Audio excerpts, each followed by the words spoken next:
You know, there are still a lot of unanswered questions as we await to see how this case is going to proceed. Yeah, which is reasons why we're hoping to speak with Prosecutor Ryan Mears' office in the next 24 hours to get some answers. And a lot of folks have been posting their questions and comments on our Facebook page. It's a story that has touched so many people's hearts and again has some of you asking questions that you'd like to know. Some of the things like, how could this happen? How could Crystal Walton do everything she could to protect herself and her family? How could she end up dead? What went wrong?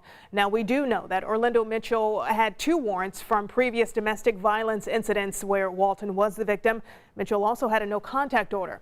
So, for example, Kathleen Anderson wrote on our Facebook page, quote, "It's widely said that a piece of paper, a protective order, will not stop someone who is willing to go to these lengths. Law enforcement, courts, social services, they all need to learn from these numerous cases." We also heard from Tizzy Kate. She wrote, quote, "What can we do to make sure these domestic violence victims are protected yet are able to live freely? How was he not arrested and put on a bond for the first case against her?"